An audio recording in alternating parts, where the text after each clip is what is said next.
नमस्कार। मैं वसंत रावल। आज मैं आपको बताने आया हूं जन्म कुंडली को देखकर ये कैसे पता चलता है कि शुक्र कमजोर है, निर्बल है, पीड़ित है।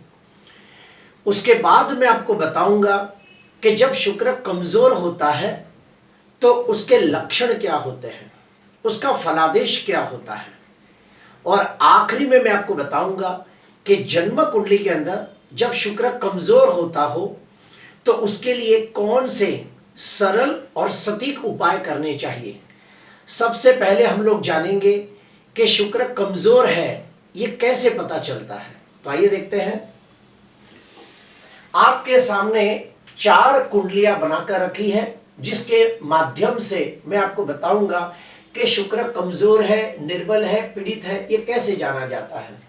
तो सबसे पहले आप देखिए, यहाँ पे वृषभ लग्न की कुंडली है। तो वृषभ लग्न के अंदर लग्नाधिपति ग्रह कौन हुआ? शुक्र हुआ। लग्नाधिपति ग्रह अगर 6वें भाव में, 8वें भाव में या 12वें भाव में बैठा हो तो हम कहेंगे कि लग्नाधिपति शुक्र कमजोर है। अगर जन्म कुंडली के अंदर शुक्र लग्नाधिपति बनकर बैठा हो, पंचमाधिपति बनकर बैठा हो, भाग्याधिपति बनकर बैठा हो, सुखाधिपति या फिर कर्माधिपति बनकर बैठा हो, और ये शुक्र अगर 6वें, 8वें, 12वें भाव में बैठा हो तो हम कहेंगे कि शुक्र कुंडली का कारक ग्रह बनकर 6वें, 8वें, 12वें भाव में कमजोर हो रहा है। दूसरा नियम, यहां पे देखिए तुला लग्न है तो तुला लग्न का स्वामी ग्रह कौन हुआ? शुक्र हुआ। अभी लग्नाधिपति शुक्र कन्या राशि के अंदर नीच राशि में निर्बल होकर बैठा है तो हम कहेंगे कि लग्नेश शुक्र 12वें घर के अंदर नीच राशि में निर्बल होकर कमजोर हो रहा है। तीसरा हम लोग नियम जानेंगे कि यहाँ पे देखिए कन्या लग्न की कुंडली है तो कन्या लग्न की कुंडली के अंदर भाग्य स्थान के अंदर वृषभ राशि आती है और वृषभ राशि का स्वामी कौन है? शुक्र है। तो हम कहेंगे कि कन्या लग्न की कुंडली के अंदर भाग्याधिपति शुक्र अगर जो पाप ग्रहों से द्रष्ट होता हो, पाप ग्रहों से पीड़ित हो रहा है तो ये शुक्र कमजोर है। जैसे कि यहाँ पे दिख रहा है भाग्याधिपति शुक्र 8वें भाव में भी बैठा है और नीच के शनि के साथ भी बैठा है तो हम कहेंगे कि भाग्य शुक्र कमजोर हो रहा है।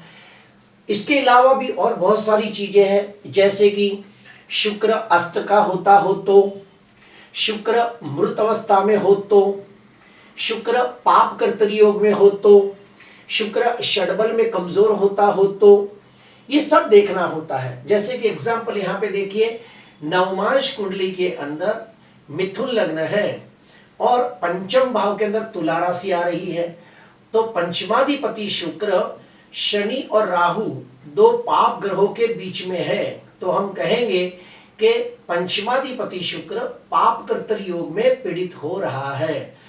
तो नवमांश कुंडली के अंदर भी हमको देखना होता है कि शुक्र कमजोर तो नहीं है, पाप ग्रहों से द्रष्ट या पाप ग्रहों से पीड़ित तो नहीं है, शुक्र पाप कर्तरी योग में तो नहीं है, उसका षडबल कैसा है, ये सब कुछ देखने के बाद हमें पता चलता है कि शुक्र कमजोर है या नहीं। तो अभी मैंने आपको बताया कि अगर शुक्र 6वें, 8वें, 12वें भाव में बैठा हो तो उसे कमजोर माना जाएगा। शुक्र अगर नीच राशि में निर्बल होता हो तो उसे कमजोर माना जाएगा। शुक्र अगर शनि, राहु, केतु जैसे पाप ग्रहों से द्रष्ट होता हो, पाप ग्रहों से पीड़ित होता हो तो भी शुक्र को कमजोर माना जाएगा। शुक्र पाप कर्तरी योग में हो तो भी कमजोर माना जाएगा। शुक्र अस्त का हो, मृत अवस्था में हो तो भी कमजोर माना जाता है। अभी हम लोग जानेंगे कि शुक्र का फलादेश कैसे किया जाता है। अगर कुंडली के अंदर शुक्र कमजोर हो, निर्बल हो, पीड़ित हो तो उसका फलादेश कैसे करें। तो हमें सबसे पहले जानना होगा शुक्र के कारक तत्व के बारे में कि शुक्र कौन कौन सी चीजों का कारक तत्व रखता है। जैसे कि शुक्र ऐशो आरामी, मौज शौक का कारक है। शुक्र प्रेम संबंधों का कारक है। शुक्र पत्नी का कारक है, लक्ष्मी का कारक है। शुक्र अगर खराब हो तो बुरी आदतें और अय्याशी का भी कारक है। शुक्र यानी कौन? शुक्राचार्य, यानी कि शुक्राचार्य जो राक्षसों के गुरु थे, जो कई विद्याओं में पारंगत थे, तो शुक्र गुड़ ज्ञान का और तंत्र विद्या का भी कारक है, क्योंकि शुक्राचार्य तांत्रिक विद्याओं में निपुण थे। उसके बाद शुक्र पुरुष की कुंडली में शुक्राणु और स्त्री की कुंडली में अंडों का कारक है। शुक्र देश विदेश की यात्रा का भी कारक है। तो अभी हम इसका फलादेश कैसे करेंगे, देखिए गौर से। सबसे पहला पॉइंट लेते हैं ऐशो आरामी और मौज शौक। अगर जन्म कुंडली के अंदर शुक्र कमजोर होके बैठा हो, निर्बल होता हो, पीड़ित होता हो, तो ऐसे व्यक्ति को अपने जीवन के अंदर जो मौज शौक करने चाहिए वो कर नहीं पाते। ऐसे व्यक्तियों को जो घूमना फिरना होता है वो ज्यादा घूम फिर नहीं पाते। जो लाइफ के अंदर ऐशो आरामी भरा जीवन जीना चाहिए वो जी नहीं पाते हैं। उनको जो हर प्रकार के भौतिक और सांसारिक सुखों की प्राप्ति होनी चाहिए उसमें बहुत सारी रुकावटें, अड़चनें और तकलीफें आती है। दूसरे नंबर पे आते हैं शुक्र प्रेम संबंधों का कारक है। अगर जन्म कुंडली के अंदर शुक्र कमजोर होता हो, निर्बल होता हो, पीड़ित होता हो, तो ऐसे व्यक्तियों को प्रेम संबंध के अंदर सफलता प्राप्त नहीं होती। अगर शुक्र पाप ग्रहों से द्रष्ट या पाप ग्रहों से पीड़ित होता हो तो ऐसे व्यक्ति को प्रेम संबंधों के अंदर छल, कपट, धोखा या विश्वासघात होने के योग बनते हैं। प्रेम संबंध के अंदर ऐसे व्यक्तियों को हमेशा अपयश मिलता है, निष्फलता प्राप्त होती है। अगर ऐसे व्यक्ति गलती से भी प्रेम विवाह कर ले तो उनका प्रेम विवाह भी सफल नहीं होता और कुछ ही समय के बाद उनका विवाह भंग हो जाता है, ये भी देखा गया है। शुक्र पत्नी का कारक है। अगर जन्म कुंडली के अंदर शुक्र कमजोर हो, निर्बल हो, पीड़ित होता हो तो ऐसे व्यक्ति के विवाह में बहुत सारे विघ्न आते हैं। विवाह सुख में देरी होती है। काफी बार ये देखा गया है कि ऐसे व्यक्तियों की सगाई होकर फिर टूट जाती है, और अगर जो शादी हो गई तो विवाह के बाद पत्नी के साथ कंकास, कलेश, अशांति, झगड़े हमेशा होते रहते हैं।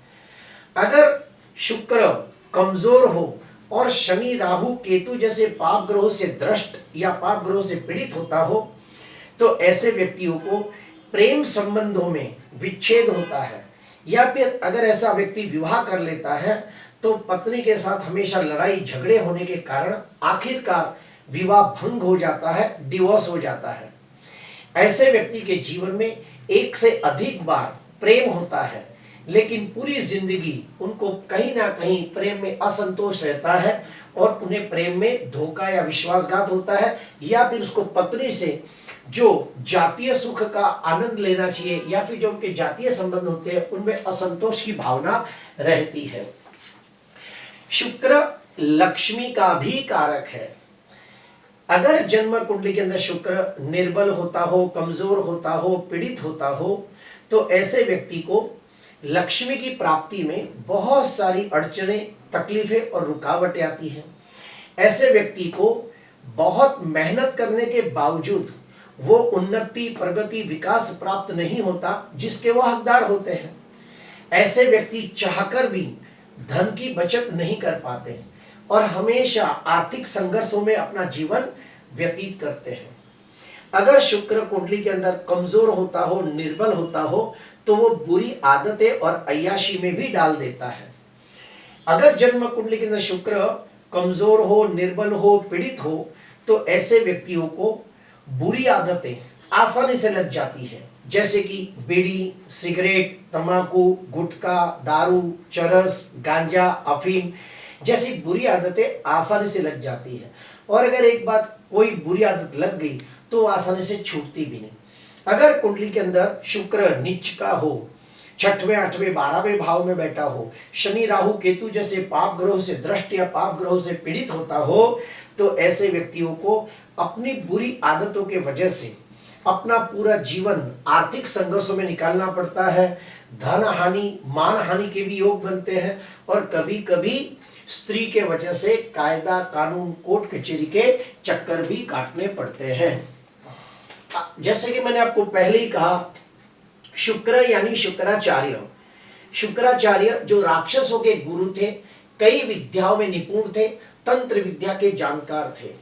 जिसकी भी कुंडली के अंदर शुक्र कमजोर होता हो, निर्बल होता हो, पीड़ित होता हो, तो अगर ऐसे व्यक्ति कोई गुड़ ज्ञान प्राप्त करने की कोशिश करें, जैसे कि ज्योतिष शास्त्र, वास्तु शास्त्र, तंत्र शास्त्र, मंत्र शास्त्र, यंत्र शास्त्र, तांत्रिक विधि विधान, पराविद्या जैसी कोई विद्या भी सीखने का प्रयास करे, तो उसमें बहुत सारी विघ्न, तकलीफें, अड़चने, रुकावटें आती है और वो गुड़ ज्ञान प्राप्त नहीं कर पाते, या फिर उस गुड़ ज्ञान का सही ढंग से सदुपयोग नहीं कर पाते, उसका लाभ नहीं उठा पाते।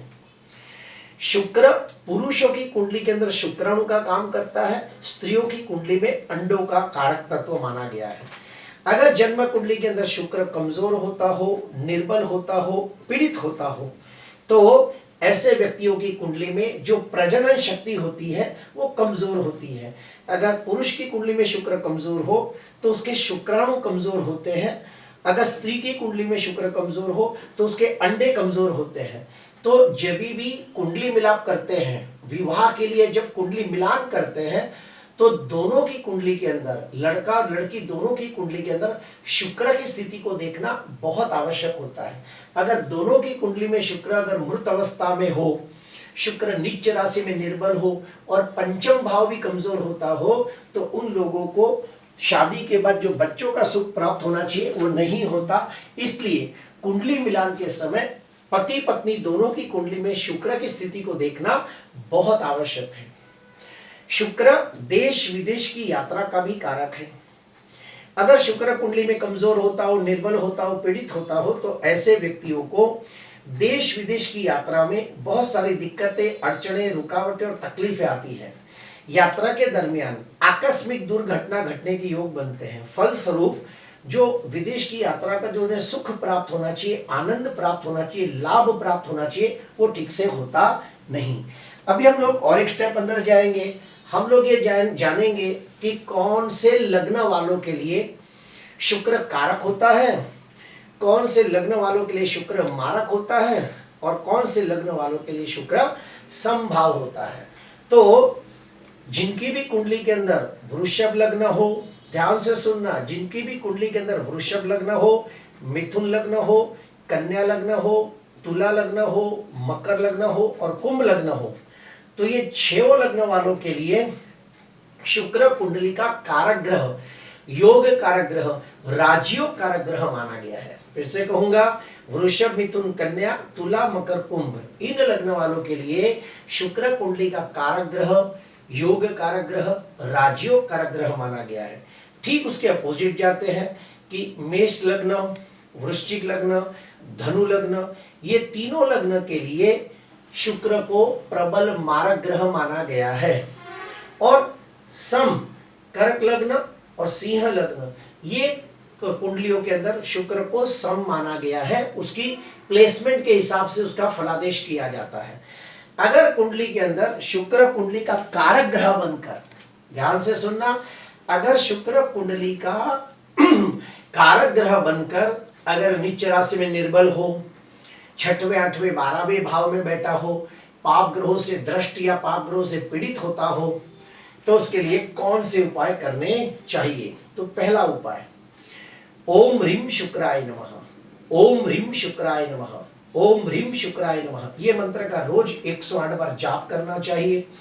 या फिर ओम ह्रीम शुक्राय नमः के 1.25 लाख मंत्र जाप करें और फिर उसका दशांश होम और तर्पण मार्जन करें। दूसरा उपाय, महालक्ष्मी मंत्र का अनुष्ठान करें, क्योंकि जो शुक्र है उसके, उनकी जो भगवान है माता लक्ष्मी है, तो जब आप महालक्ष्मी को प्रसन्न करते हैं तो शुक्र का बल भी बढ़ता है। तीसरा, अगर कुंडली के अंदर शुक्र लग्नेश, पंचमेश, भाग्येश होकर बैठा हो या फिर केंद्र का स्वामी होकर बैठा हो और अगर वो कुंडली का मारक न हो, शुभ स्थिति में हो, तो आप शुक्र का रत्न हीरा भी पहन सकते हो।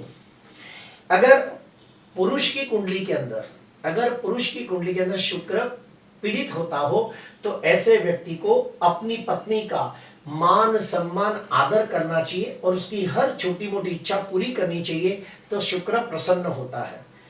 शुक्र को बलवान करने के लिए और एक उपाय है, तांबे के लोटे के अंदर पानी भरकर उसमें सफेद चंदन को डालकर सुबह सूर्य को अर्घ देना चाहिए और शुक्र का ध्यान करना चाहिए। ओम ह्रीम शुक्राय नमः के कम से कम 21 मंत्र बोलने चाहिए।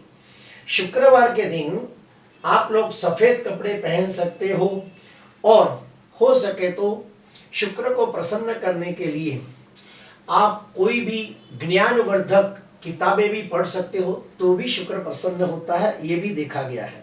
अभी हम लोग जानेंगे कि अगर कुंडली के अंदर शुक्र मारक होता हो, जैसे कि मेष लग्न, वृश्चिक लग्न, धनु लग्न, ये सब लग्नों के अंदर शुक्र प्रबल मारक का काम करता है, तो उन्हें कौन से उपाय करने चाहिए। तो हमेशा याद रखना, जिनकी भी कुंडली में शुक्र कारक होता है उन्हें गलती से भी शुक्र की चीजों का दान नहीं करना चाहिए, और जिनकी भी कुंडली में शुक्र मारक होता हो उन्हें शुक्र से लगती चीजों का दान करना चाहिए। तो जिनकी भी कुंडली में शुक्र मारक होता हो तो उनके लिए शुक्र की चीजों का दान करना है, जैसे कि दही, छाछ, लस्सी, ये सब चीजों को दान करना चाहिए। किसी जरूरतमंद को खिलाए, किसी विद्वान ब्राह्मण ज्ञानियों को खिलाए। शुक्रवार के दिन नीले वस्त्र के अंदर आप सफेद फूल, सफेद फल, सफेद मिठाई, काली मिठाई, काला जाम जैसी कोई भी चीजों को आप जमा करके किसी विद्वान ब्राह्मण या किसी जरूरतमंद को आप दान कर सकते हो।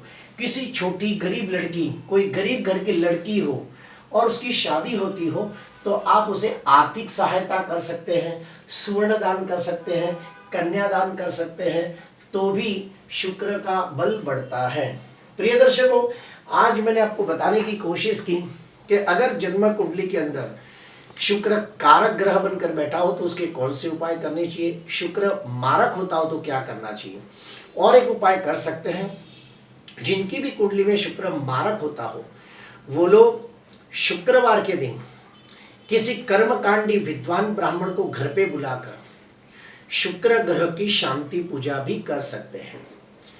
कुछ लोग शुक्र का रत्न हीरा पहनते हैं, शुक्र का उपरत्न ओपल भी कई लोग धारण करते हैं, लेकिन ओपल धारण करने से पहले किसी विद्वान ज्ञानी ज्योतिषकार की सलाह अवश्य लेनी चाहिए। प्रिय दर्शकों, आज के लिए बस इतना ही। आपको अच्छा लगा तो जरूर लाइक करना, सब्सक्राइब करना। नमस्कार।